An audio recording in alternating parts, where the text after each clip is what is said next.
welcome to today's session. How are you doing? I pray that all is well with you and your families at this time. So today we're moving on to the 12th day. Yesterday was Ekadasi, today is Dwadasi. So it's Dwadasi, the 12th day of the Purushottam Mass Challenge. And I'm very happy to see that so many of you have taken it on and you've continued with the vrat that you've kept. This is very, very wonderful, and it will be so beneficial to you and your family and everyone around you as well, because it's such an auspicious time in the year. So moving on to Bhagavad Gita, we're moving on to the 11th verse today. And remember, we're going through the second theme. The first theme was the upside down banyan tree, and how this Vedavit, the Jnani, got entangled in it and was trying to cut himself out of the tree. And we've heard about Bhakti Yoga, devotional service, being the best way to get out. Now we're hearing about the transmigration of the soul, and more on a subtle level what happens. And in today's verse, we're really getting to understand what is the difference then between all these other yogis and the Bhakti yogi in his understanding of this process of transmigration. So we move on to Bhagavad Gita, chapter 15, text number 11. Yattanto yoginas chainam Pashyanti atmanyavashtitam yatantopyakritat mano nainam pashyanti achetasaha.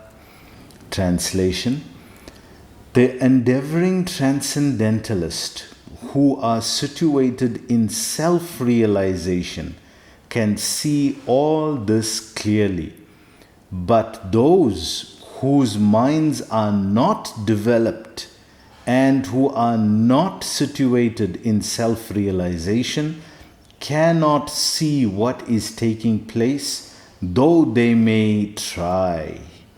So let's try to go over the translation carefully, word by word. So, translation. The endeavoring transcendentalist who are situated in self-realization can see all this clearly. So we were talking about many things, the entanglement of the banyan tree and the object of the senses, the karmendriyas, the object of the senses, and how this mighty banyan tree is just an inverted reflection, image of the real world, the spiritual world, and how this Jnani is trying to get out of it. But he hasn't got the whole picture of it because he's only focused on part of it. So in order to see the whole picture, you have to see all three things. What are the three things? You have to see who you are, the soul. That means you need self-realization. You have to see material nature, the reflection, and see how that operates, the Jagat. And you have to see the Lord Himself. So in the 13th chapter of Bhagavad Gita, this is discussed in detail. But today's theme is just reflecting on that. So in that we get Jai, Jai, Jai. Not Jai, Jai, Jagadisha Hare. Now that's also good. But we get J for Jiva, J for Jagat, and J for Jagannath. So J, J, J. You get the soul, Jiva, Jagat, the material energy or the material reflection as this Jnani is looking at it, and J for Jagannath, Purushottam. Lord Jagannath is also known as Purushottam. His land is also known as Purushottam Kshetra. So in order to have a complete understanding, you have to know who you are, self-realization. You have to know who Jagat is, the material creation. And you have to know who Jagannath is, God realization. So you have to have a complete idea of God realization, self-realization, and the material energy. what all the other yogis are doing, they only have one part of it. They either have understood the material energy to some degree without understanding themselves, or they understood something about the Lord, like we know the Jnani has understood the effulgence. The liberation means you merge into the effulgence of the light, which is emanating from all those spiritual planets that we heard about. So he has some idea, but only the devotee can understand all three and connect all three. So this is a big difference in understanding.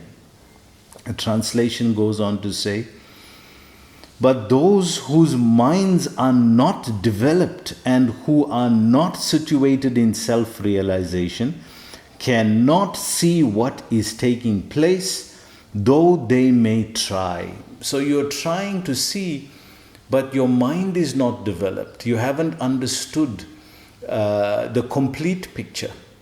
Remember, whose mind has been developed? We heard this in the end of the 6th chapter when Krishna gave this verse. Yogi mam api sarvesham mat katin antaratmanam shradavana bhajatayo mam same yukta tamo mataha. So he's saying, out of all the yogis, that one who abides in me, the one who remembers me, he is yukta, he is united with me in yoga, he is connected to me in yoga. Yukta tamo mataha. So Krishna has declared that yogi who's understood material nature, he's understood the world around him, and he's also thinking about me, and he's also understood himself. He has self-realization. So yesterday I was listening to a very beautiful lecture by Srila Prabhupada. Yesterday was Ekadasi, so we spent a lot of time hearing and chanting yesterday, which was very, very enlivening, very wonderful. So one of these lectures that Prabhupada was speaking on, he was speaking about how is that meditation is one of the deepest aspects of spiritual life, but what is the devotee doing? He's only remembering Krishna. He's just ma manusmara yudhyacha. Krishna is telling Arjuna, you do your job, but ma manusmaran, you remember me. Smaranam means to remember.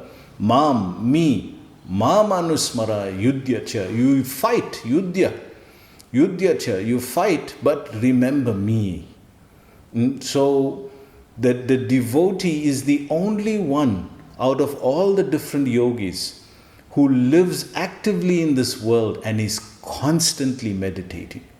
So Prabhupada was making this point that how does a devotee constantly meditate? Because he's ma manusmara yudhyacha, he's doing his work, he's got his activities. Fine, you got your japa and all of those in the morning. Doesn't mean you remembering Krishna the whole day. But Prabhupada is saying this is a very practical process. So how do you do it? So he was talking about this verse. Rasoham apsakonteya prabhasmi sasasurya pranava sarvavedesu sapdeke porasam nisu.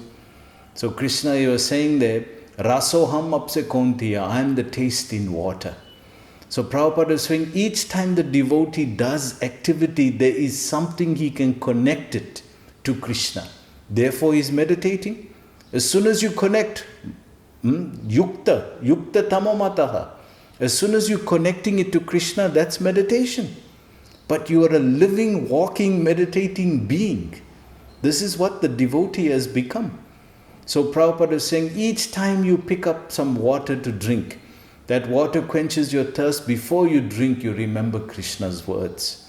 Rasoham apsukontiya, I am the taste in water.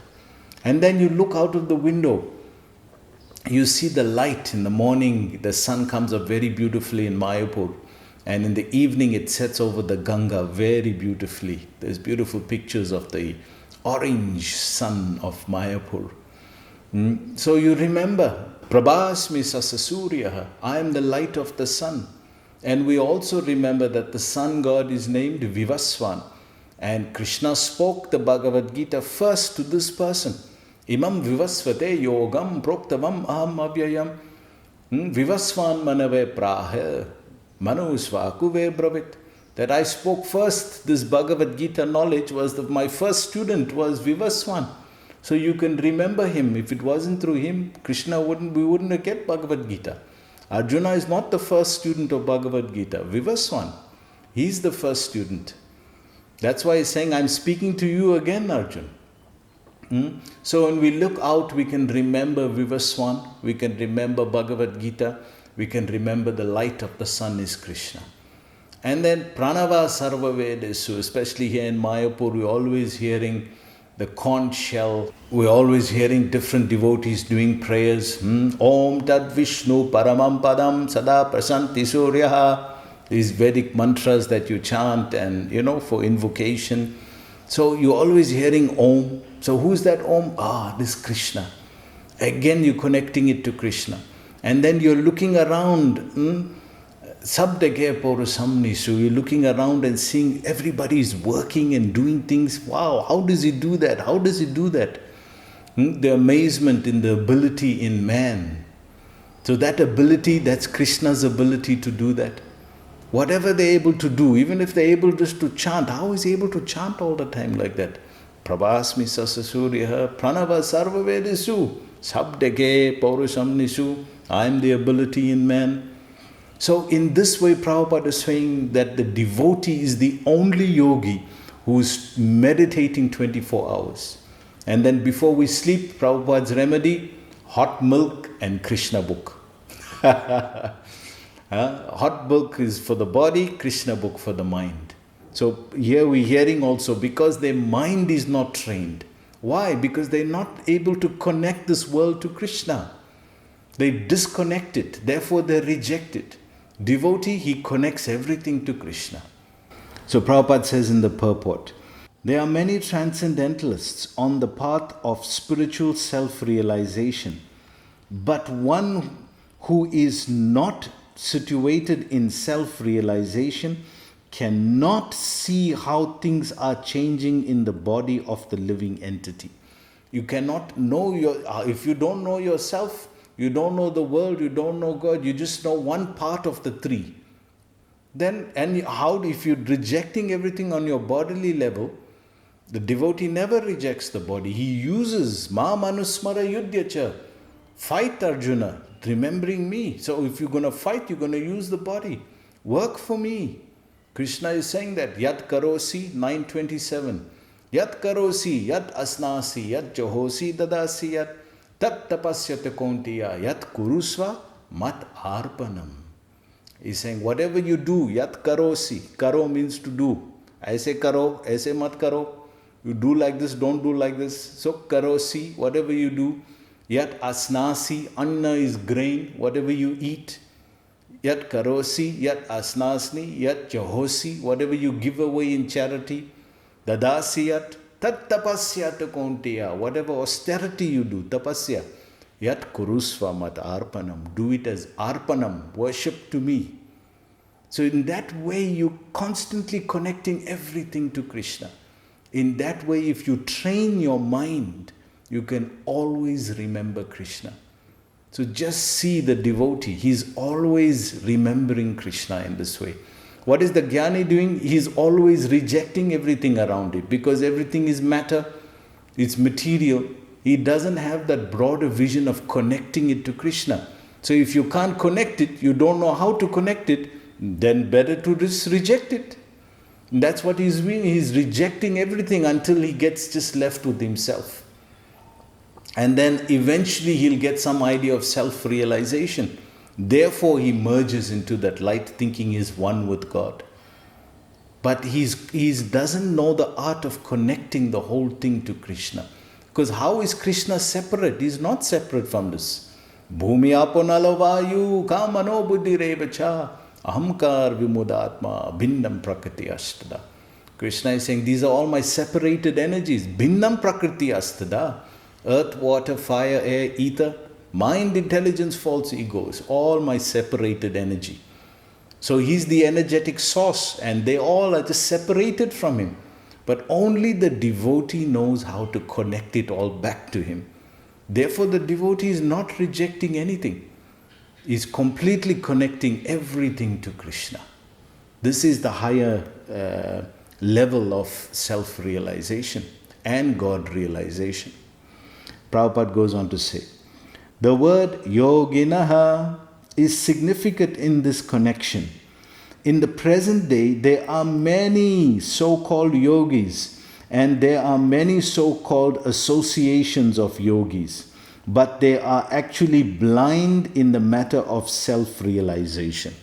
Why? Because once you understand who you are as servant, Jivera Swarupa Hoy Krishnera Nityadas, Jiver Tatasta Shakti Beda Bed Prakash. In Chaitanya Charitamrita it's described. So the living entity is eternally the servant of Krishna. So once you know who you are, if I'm a servant of Krishna, who is my master? Then you know who God is. And once you know who God is, then how do I relate to Him? You have to connect in this conditioned state. Condition means having a material body. So in this state, you use the material energy to serve the Lord. In the spiritual state, you use the spiritual energy to serve the Lord. But you are constantly trying to serve Krishna. Whereas this yogi, he's detaching from everything. He's rejecting everything.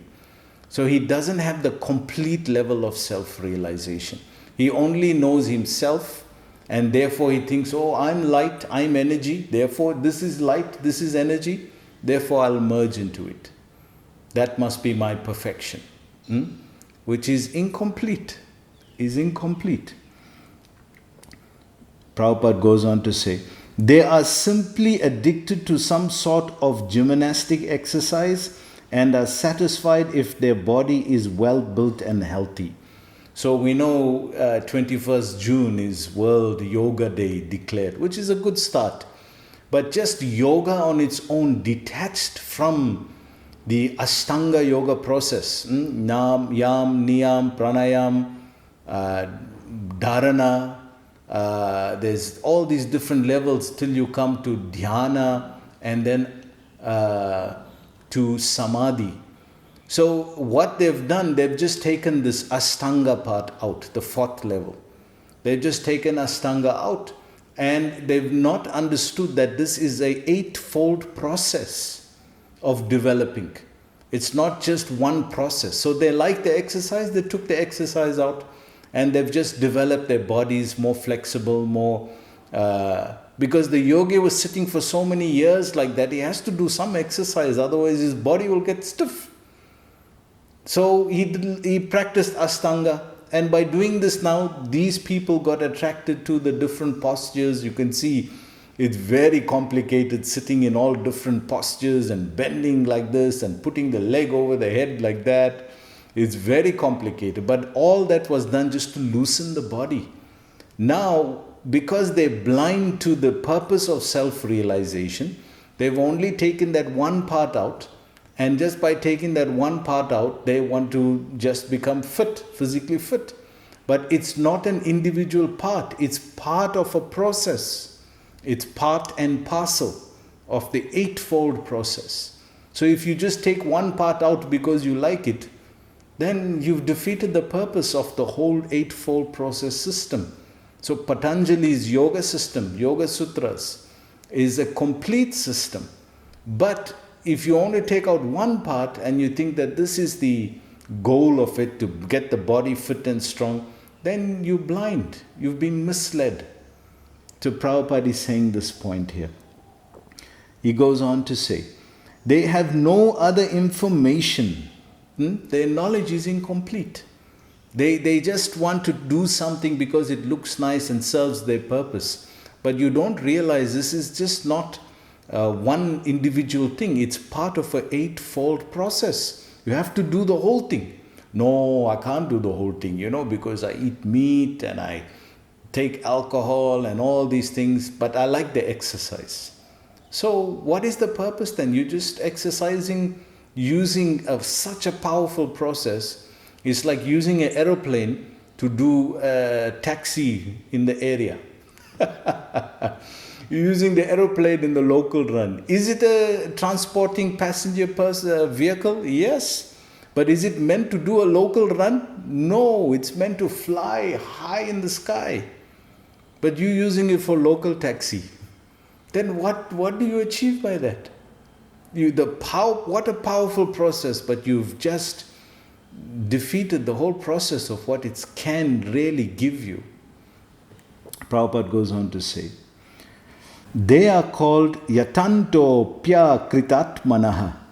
Even though they are endeavoring in a so-called yoga system, they are not self-realized. Such people cannot understand the process of the transmigration of the soul. See, it's a process. You've only taken one part out of it and you've trying to master it, not realizing this whole thing is a process. But the devotee, he's taken the whole process in completeness. So Prabhupada goes on to say here, only those who are actually in the yoga system and have realized the self, the world, and the Supreme Lord. You see the three things there? The self, the world, and the Supreme Lord. You have realized all three. You can't just be realized in self-realization and God realization and not realized what this matter is. So you have to realize all three. So read that line very carefully. Prabhupada says again we'll read that line. Only those who are actually in the yoga system and have realized the self, the world, and the Supreme Lord. All three. So which yogi has done that? Only the Bhakti yogi. All the other yogis, no, they only have partial experience of it. Prabhupada goes on to say, in other words, the Bhakti yogi, those engaged in pure devotional service to Krishna in Krishna consciousness, can understand how things are taking place. So if you want the complete understanding, it has to be Bhakti Yoga. Otherwise, your understanding is partial. You must understand all three. Jai, Jai, Jai. Jiva, Jagat, Jagannath. So I hope you've learned something today. Please join us again tomorrow. Hare Krishna.